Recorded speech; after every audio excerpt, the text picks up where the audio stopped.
உணவை வீணடிக்காதீர்கள்.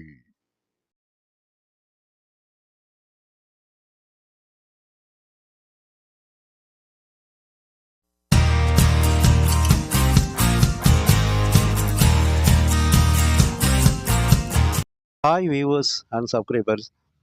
இந்த சம்மர் டைமுக்கு வெயில் காலத்துக்கு பார்த்தீங்கன்னா நம்ம வெளியில் போயிட்டு வருவோம். மனசுக்கு பார்த்தீங்கன்னா சோர்வாக இருக்கும். அந்த சோர்வு களைப்பெல்லாம் போய் ஒரு இதமான மகிழ்வான சூழ்நிலைக்கு ஏற்ற மாதிரி ஒரு நன்னாரி சர்பத் வீட்டில் எப்படி செஞ்சு சாப்பிட்லான்னு பார்ப்போம். அதுக்கு முன்னாடி நம்ம சேனலை சப்ஸ்கிரைபர் பண்ணிங்க, பக்கத்தில் இருக்க பெல்லைக்கான ப்ரெஸ் பண்ணிக்கோங்க. இந்த வீட்டிலேயே இந்த நன்னாரி சர்பத் சூப்பராக செய்யலாம். அவ்வளோ டேஸ்ட்டாக இருக்கும். இதில் கெமிக்கல்லாம் இல்லாமல் இருக்கும். அதுக்கு நம்ம முதல்ல என்ன எடுத்துக்கிறோம்னா, நன்னாரி வேர் நீங்கள் நாட்டு மருந்து கடைகள்லையும் வாங்கிக்கலாம். உங்களுக்கு தெரிஞ்சிச்சுன்னா அந்த செடியோட பறித்து அந்த வேரையும் எடுத்துக்கலாம். இன்னும் நல்ல டேஸ்ட்டாக இருக்கும். நல்ல நறுமணமாக இருக்கும். இந்த நன்னாரி வேரை நல்லமா சுத்தமாக பார்த்தீங்கன்னா தண்ணியில் மண்ணெல்லாம் இருக்கும். அதை நல்லா ஊற வச்சு கழுவி எடுத்துடணும். இந்த மாதிரி இந்த மண்ணெல்லாம் சுத்தமாக எடுத்துருங்க. நல்லா பார்த்தீங்கன்னா அது கழுவும் போதே அவ்வளோ நறுமணமாக இருக்கும். இதை கழுவி சுத்தம் பண்ணி ஒரு பாத்திரத்தில் எடுத்து வச்சுங்க.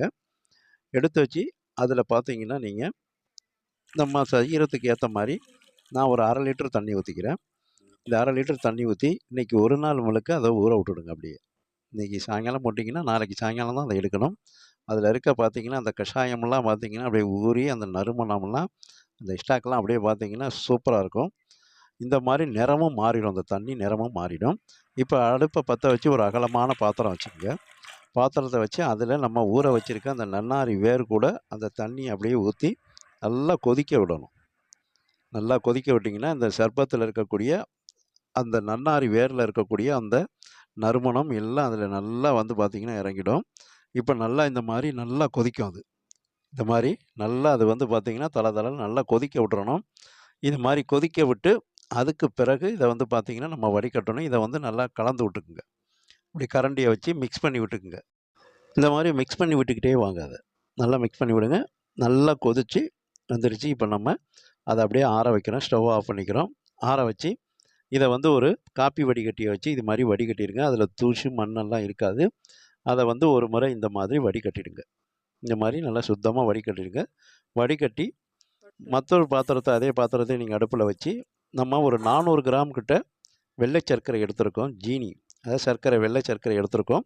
அதை அடுப்பை பற்ற வச்சு அதில் அந்த சட்டியில் இந்த வெள்ளை சர்க்கரையை சேர்த்துங்க. 400 கிராம் சேர்த்து அதில் வந்து நீங்கள் நம்ம காய்ச்சி வடிகட்டி எடுத்து வச்சுருக்க அந்த நன்னாரியோடைய கஷாயம் அப்படியே பார்த்திங்கன்னா நல்லா நறுமணமாக இருக்கும்.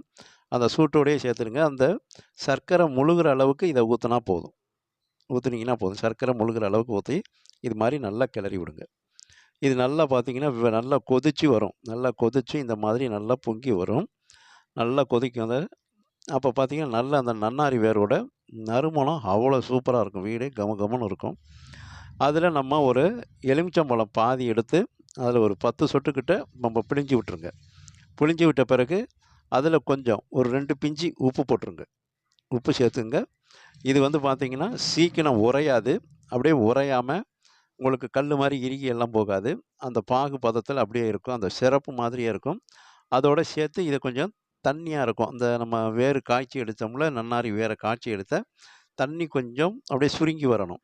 அதுக்காக கொஞ்சம் நேரம் கொதிக்க விடணும். நல்லா கொதிக்க விடணும். நல்லா கொதிக்க விட்டு எடுத்து பார்த்திங்கன்னா இந்த மாதிரி அந்த சிரப்பாக வந்துடும். இப்போ பார்த்திங்கன்னா அப்படியே டானிக் மாதிரி அது பார்த்திங்கன்னா கொஞ்சம் திக்காகவும் இருக்கும். நமக்கு சூடாக இருக்கிறதுனால தண்ணியாக இருக்கிற மாதிரி இருக்கும். நல்லா பார்த்திங்கன்னா இதை இந்த மாதிரி நல்லா கிளறி விட்டு நல்லா கொதிக்க விடுங்க. நல்லா கமன்னு வாசமாக இருக்கும். அதோடு பார்த்திங்கன்னா இப்போ நமக்கு அற்புதமாக அந்த சிரப்பு நல்லா கொதித்து சுருங்கி வந்திருக்கு. இந்த மாதிரி சுருங்கி வந்துடும் அது. அப்போ நமக்கு வந்து இது வந்து கரெக்டான பதத்தில் இருக்கான்னு பார்க்க அந்த கரண்டியை ஒரு தட்டை வச்சு இந்த கரண்டியில் அப்படியே அந்த தட்டில் வச்சு தூக்குனீங்கன்னா அந்த தட்டை தூக்கும். அந்த தட்டு வந்து ஒட்டிக்கும். அந்த சின்ன தட்டு அந்த கரண்டியில் ஒட்டும்.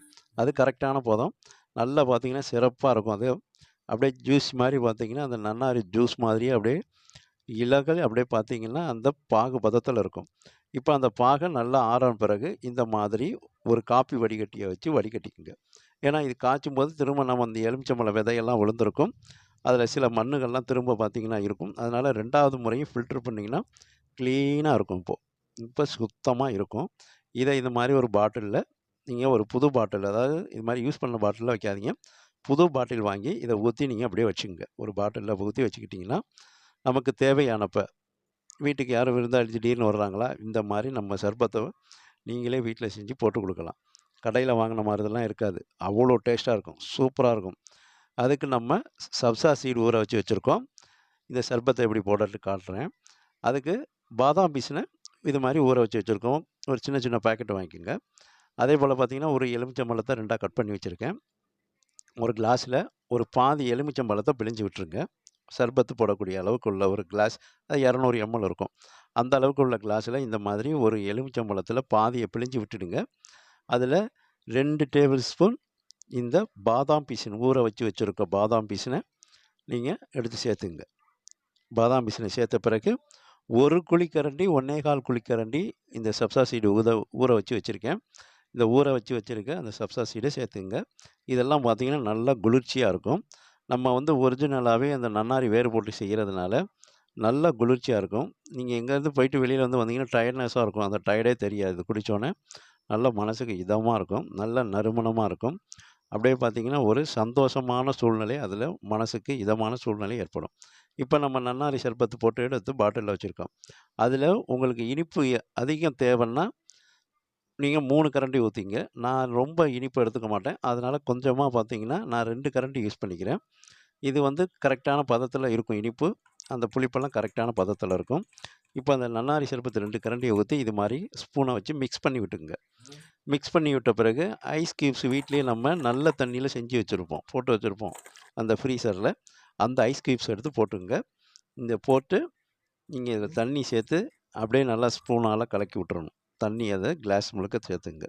சேர்த்தோன்னே எல்லாம் அப்படியே பார்த்தீங்கன்னா அந்த சப்ஸா சீடு எல்லாம் மிதந்து வரும். அந்த பாதாம் பீஸுலாம் நல்லா மிதந்து வரும். நல்லா இது போல் மிக்ஸ் பண்ணி விட்டுடுங்க. நல்லா இதை கலந்து விட்டுடுங்க. கலந்து விட்டிங்கன்னா இப்படி தான் இருக்கும். நல்லா கமகமன்னு நல்ல நறுமணத்தோட சூப்பரான டேஸ்ட்டில் ஹைலைட்டாக இருக்கும். இது குடித்தா அந்த சளி பிடிக்கும்னு சொல்லுவாங்க, அதெல்லாம் பிடிக்காது. ஏன்னா இதெல்லாம் நம்ம வீட்டில் ரொம்ப சுத்தமாக செய்கிறோம். இந்த அதில் நம்ம ஒரு ஸ்டாவை போட்டு வாங்கி வச்சுங்க, போட்டு கொடுத்திங்கன்னா இவ்வளோ சூப்பராக ஹைலைட்டாக சூப்பரான நன்னாரி சர்பத்து நமக்கு வீட்டிலையே செஞ்சிட்டோம். இந்த மாதிரி நீங்களும் வீட்டிலையே நன்னாரி சர்பத் செஞ்சு சாப்பிட்டு பாருங்கள். சாப்பிட்டு பார்த்துட்டு எங்களோட வீடியோவை உங்களுடைய நண்பர்களுக்கு ஷேர் பண்ணுங்கள், லைக் பண்ண சொல்லுங்கள், சப்ஸ்கிரைபர் பண்ண சொல்லுங்கள். எங்களுடைய வீடியோவை பார்க்கும் அனைத்து வியூவர்ஸுக்கும் சப்ஸ்கிரைபர்ஸுக்கும் மனமார்ந்த நன்றியை தெரிவித்துக் கொள்கிறேன்.